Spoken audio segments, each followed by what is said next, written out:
Hey guys, Thomas Cecilia Jr. here, aka Mustached, here to review You People. If you end up enjoying this review, then please feel free to like, comment, and subscribe. Also make sure to check out the links in the description. One will head you over to my petition to help out smaller YouTubers. Second and third to my Patreon and PayPal where you can help support me and my channel. And fourth to my Discord server where you can join, collab, and shill your own content there for free. And shilling will be reminded at to the end of this review, so be ready for that. And outside of that, let's get into You People. So obviously I've seen the trailer for this, I want to say 2 or 3 times before seeing the movie, and I knew immediately that this movie was going to be a controversial movie in terms of how over political its subject matter is, or, and just to double check, my suspicions were correct. People on the right side of politics were dunking or attempting to dunk on this movie, saying it's too woke, or saying it's these issues aren't issues anymore, and of course people on the left who might just say, well, this movie's just not that funny, or maybe they might say, if they're the side that's criticizing it, I'm not sure. I haven't seen that many reviews coming from that side of the aisle too much. Obviously, I've seen some reviews coming from people on the right side,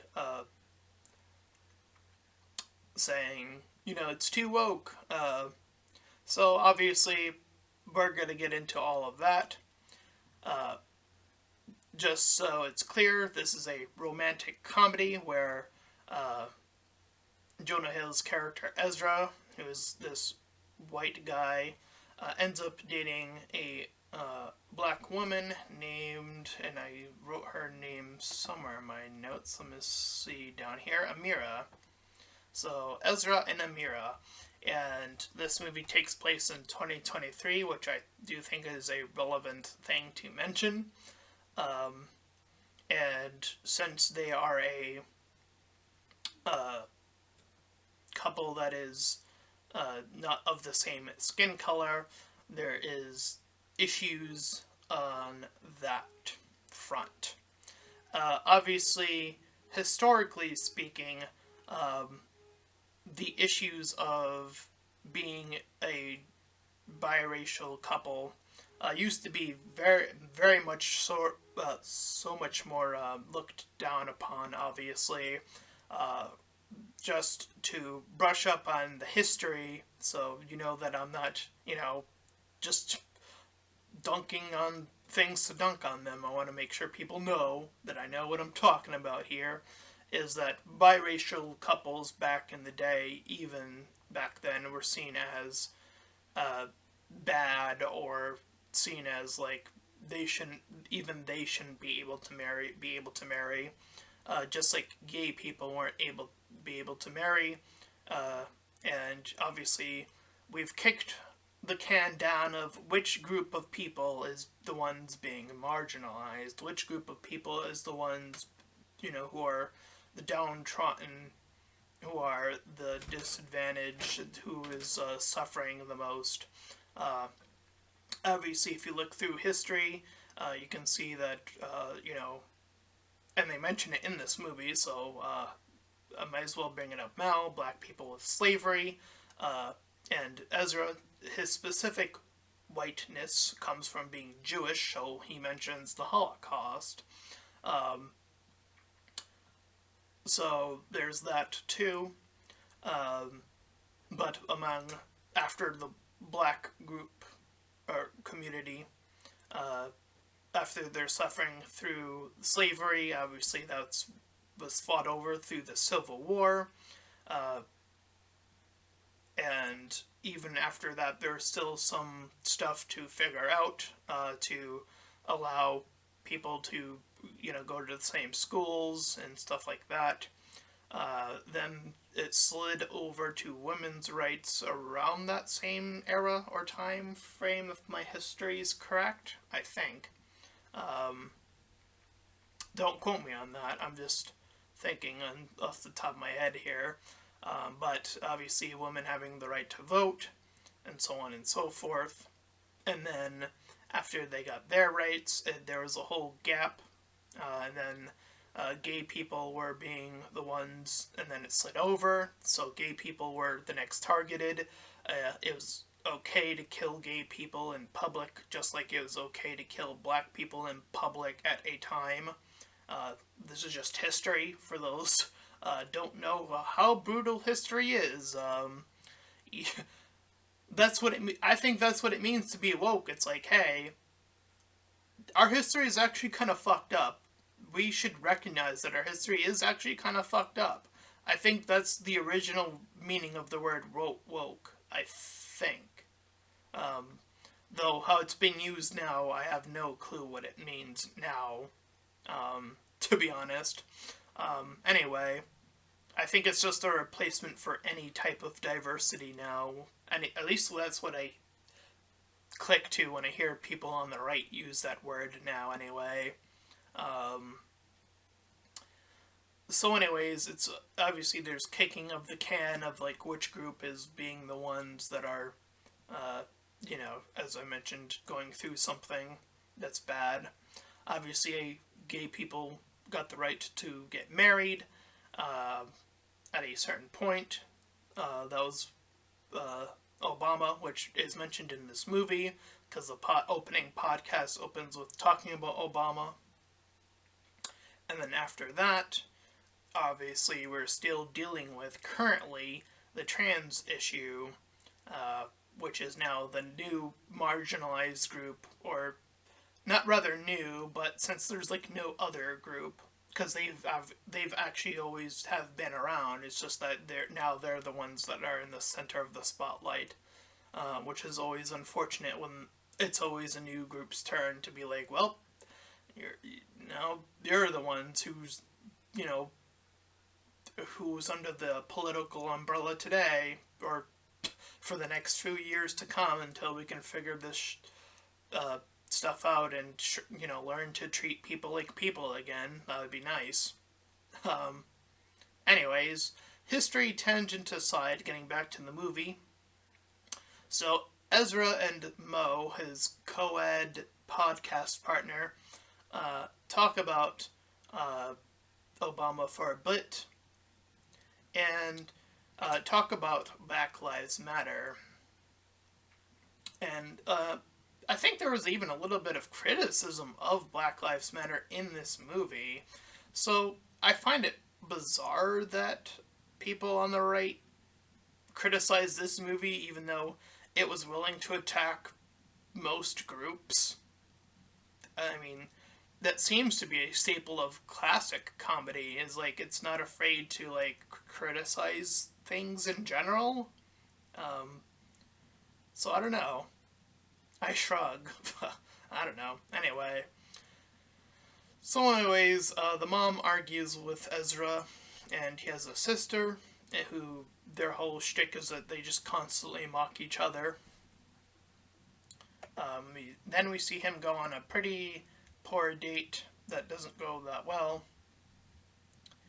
And after it goes poorly, he's trying to get his help from a co-star. And as he's making his way back to his assumed Uber, Amira is the one that is there, so she gets mad that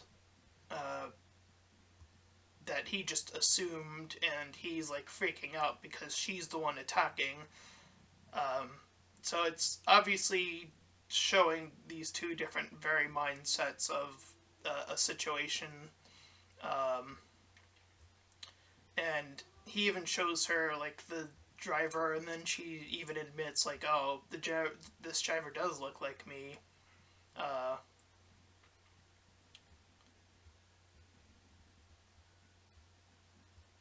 So we see her for a bit on her own, talking with her brother and her dad at a point.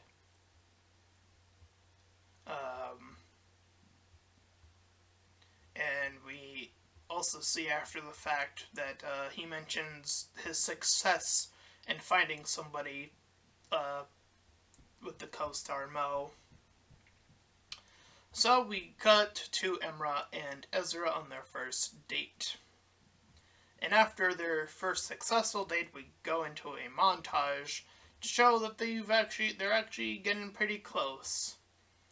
And in fact, 6 months pass after said montage, so they've actually been going out for like half a year, or like a quarter of a year. I forget. 6 months. It's still a bit, you know. Anyway, point being,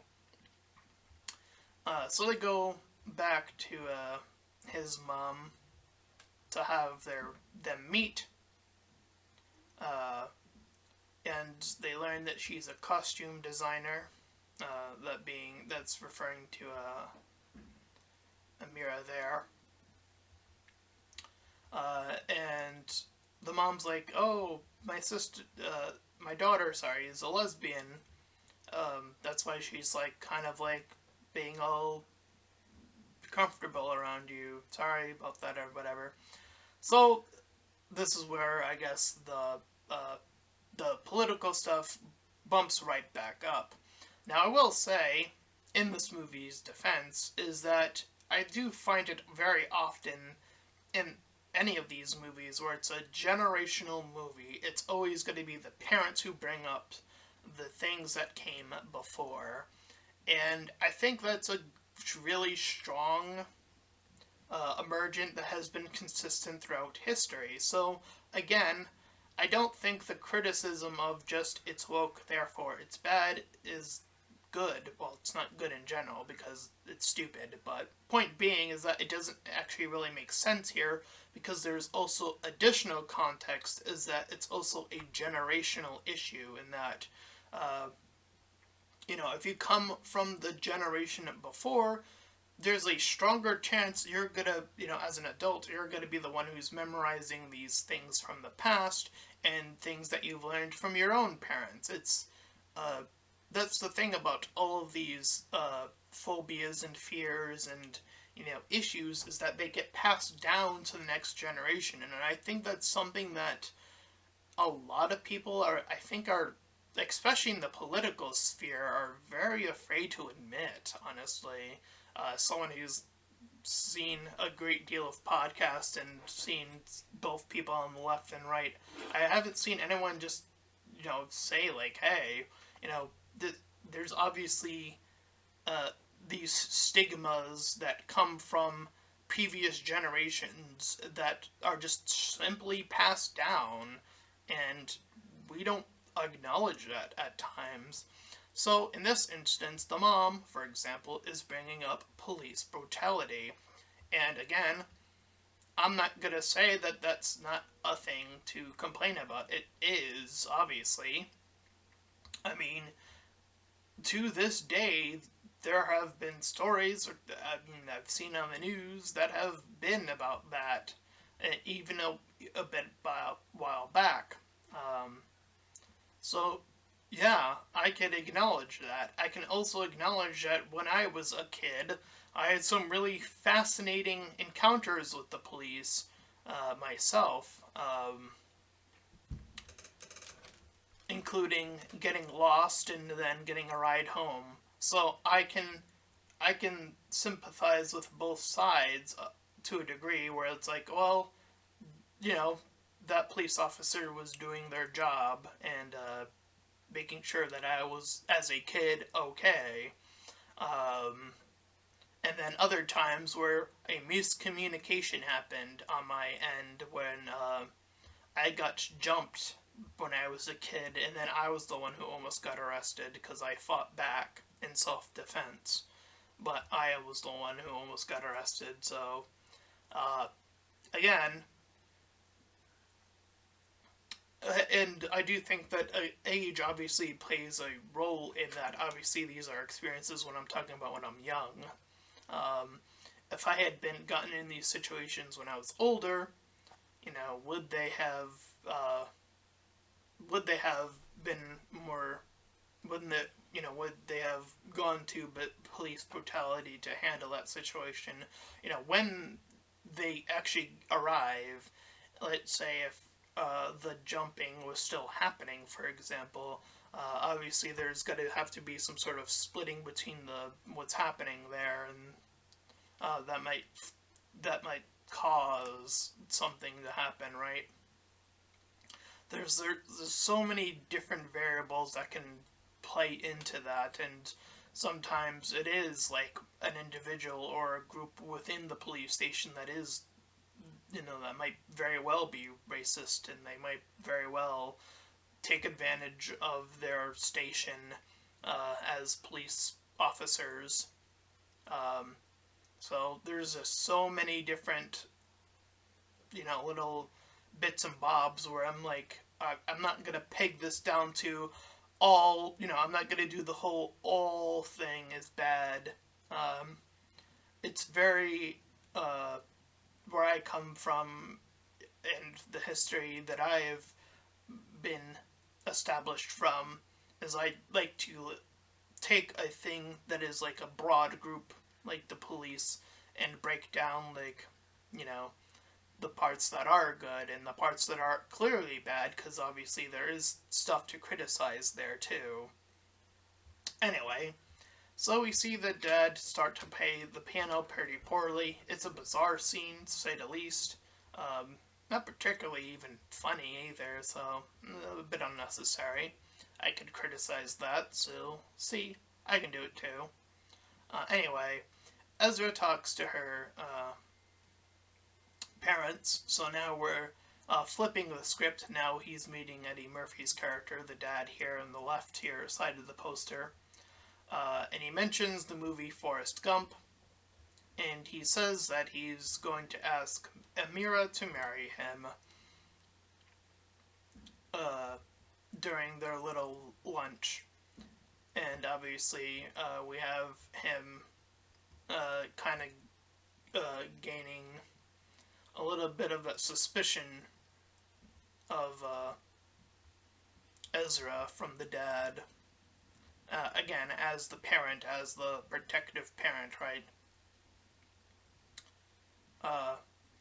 But aside from that, Ezra asks Amira to marry her. She says yes. And then he says he's ready to quit his main job, which is like, I guess some sort of retail, well, not a retail job, one of those office jobs, I should say. So he lies about what he did. He overplays it a little bit there when he's back with her. And so they have the parents meet up. And again, they literally do this in the movie, so I'm just bringing it up as it appears in the movie.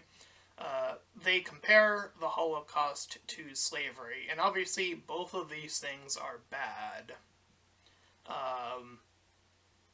So it's so interesting that, and it did make me do a head tilt, like,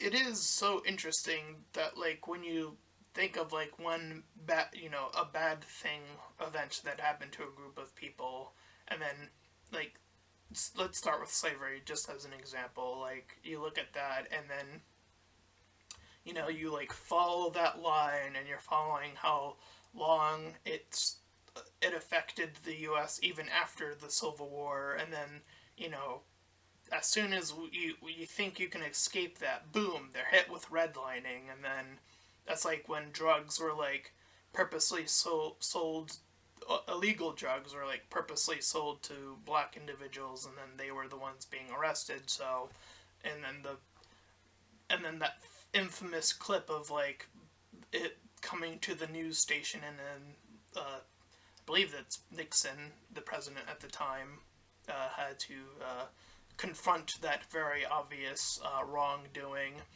and that the redlining affected 3 generations worth of of individuals within slavery, or sorry, within redlining, I should say. Uh, so that's 3 decades. That's 30 years of being wrongly arrested, or like being like, treated poorly by the police. So again, when you pull that pin out, you go, well, yeah, I can see a why a group of black individuals would be very angry with the police. I can see why there are rap songs dedicated to saying fuck the police. I can understand all of that. That all makes a lot of sense. And then you think about, like, so now flip the script, talking about the Holocaust. As someone who went to an internship, I actually got to meet a survivor of the Holocaust, for example, and they told their story, and obviously that's obviously just as heartbreaking to have to sit through and listen to as they divulge that type of information. So obviously, everything with Hitler and the Nazis and all of that stuff, that's where all of that is compiled in with it. They were so afraid and being forced to flee with the trains and all of that stuff. And yeah, so it's obviously when you start to breaking it down with a true historian's perspective, it does become a little bit clearer that obviously most groups have come from, there's turmoil on both sides here. But the thing is that, like, so the Holocaust, and I think this is what the point they were trying to make when they were like, when the parents were appalled that they were comparing the Holocaust to slavery, and why they were the ones getting more angry with that comparison. And the reason I think that is the case, and why that comes so strongly, is that the Holocaust does technically, obviously, poorly affect the white Jewish group here. That is obvious. Slavery affects all black people, like, all of them. Like, they were coming in from, other areas, and all being shipped around the southern states, primarily, at least, the Triangle Trade, I believe it's called. If my history is as buff as it is. So obviously there were slaves from various areas, so it's various groups all being, merged, and being forced to work, or being killed if they didn't work. And, helping essentially for free, being punished when they didn't do it for free, helping build America. And, it's fucked up, obviously. So, obviously, there's a bigger group of people that were affected by that specific side of slavery.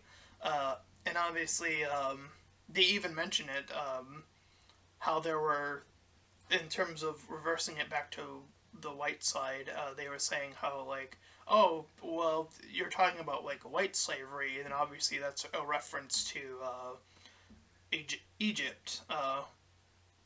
Obviously, for those of you who don't know, the pyramids were built by slaves in Egypt. And among them, yes, were white people. So, yeah, there were white slaves, historically speaking. And I guess I wouldn't be surprised if there weren't black slaves among the white slaves. I wouldn't be that surprised though. Again, I historically speaking, I don't know how accurate that would be, but if I had to estimate or if I had to guess, I would gauge on the side of, well, it's probably not so surprising, or wouldn't be so surprising if that was the case. Obviously, this conversation leads for the dinner table uh, party going terribly wrong, and it even causes the couple themselves to argue a little bit about, what's going on and stuff. So obviously, the effect of the parents is causing them to drift further apart. Where when they were alone and just hanging out together and didn't invite their parents, things were fine. But they continue to persist in thinking that they can change the minds. So Amira drives with Ezra's mom, and Ezra goes with Amira's dad. Uh, and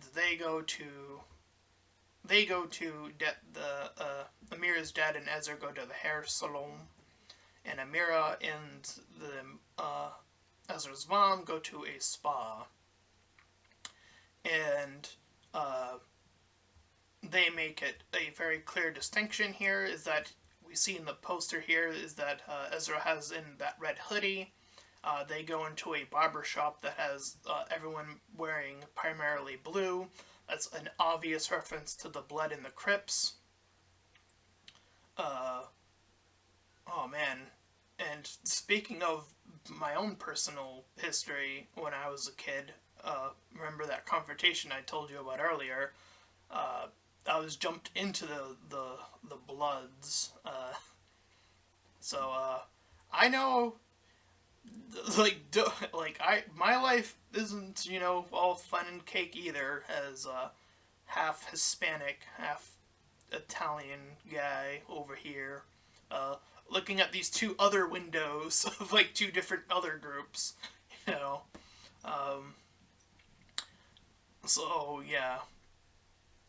Anyway, the mom sees this person uh, walk ahead of them, and she assumes that is some sort of racism occurring since she's with Amira, but she ended up saying that this woman just works there. All the while, Ezra and the dad go to a ball game where he's like trying to record him at to like embarrass him further, and he actually ends up doing pretty well, all things considered. He actually shows off that he can hang with the crew, as it were. I forget where this conversation comes up, but I wrote it down. I forget who says this to who. Uh, like they say, like the white guy is the quote unquote cheater, and the blacks are the women who are broken up with, and them trying to come to some sort of reconciliation with that breakup, I guess. That was definitely an interesting, huh. I think I was catching on what they were putting down in that little analogy there. Saying, when you get cheated on, you obviously go through an emotional, uh, emotional downbeaten side, and this is like the lesser extent of that, though. Um, because obviously the prerequisite of everything I mentioned before is the worst stuff of anyway. Uh, so the mom, uh, and the dad, I believe they both end up sort of going along with two the the dad goes with Ezra to the bachelor party. There we go. And the mom goes with Amira to some other place. So, like, I guess the ladies group, ladies' night.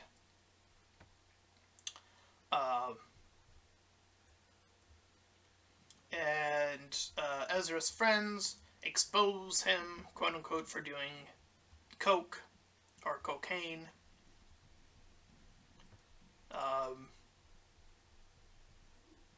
So I don't know. I guess he's like off it now. And all the while the ladies are together, the mom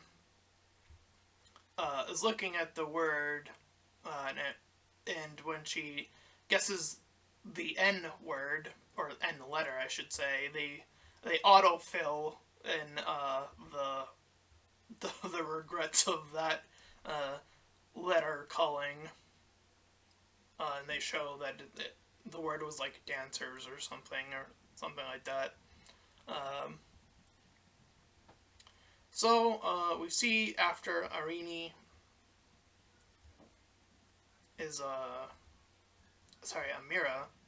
I don't know why I wrote Arini in my notes. Sorry, Amira is upset about losing her job, or not getting a job, I should say, rather. And Ezra tries to help her, and she's like, no, I want to be able to do this by myself. And obviously this creates a little bit more conflict between the couple here, a little bit, where Ezra feels like he can potentially help, but she is like, well, the divide is consistently being brought up, so, and now we're talking about it, so now she's sort of placing that issue that wouldn't have been an issue and making it part of the issue is sort of the part here.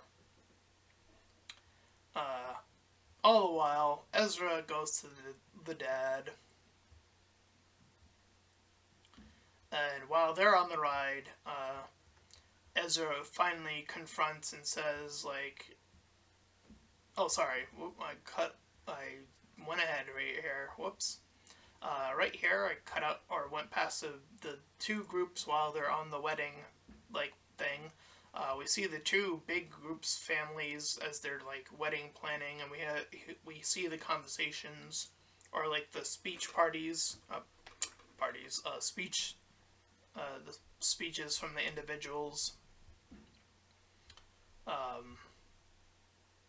And then, after that, when Ezra and Amira don't think it's going to work out as well, when they see how split their two families are, this is where Ezra goes to the dad and calls him an asshole for always being on top of him, always just casting that blame consistently, not even attempting to look past the color or the content of the character rather than the color of someone's skin, as one Martin Luther King once provided so long ago. And Amira goes to the mom too, and Amira gives her mind as well, saying, like, you are using me as, like, this sort of prop, saying, like, you saw me as insert before a black person, so that wasn't right in the way you were doing it, obviously. And this is where, again, they later say, like, how it can't work out. But 3 months pass, and the two parents see how scummy their behaviors were, and confront each other and make a plan to have also the couples meet in a different location, and they bring them to a secondary wedding where they've compiled a mixed sort of party between the Jewish chair lifting ceremony as well as some more with some iconic black music in the background there. And that was a part of their whole marriage, and then they get officially married. And that was You People. And, I think that this is I think this is pretty decently strong.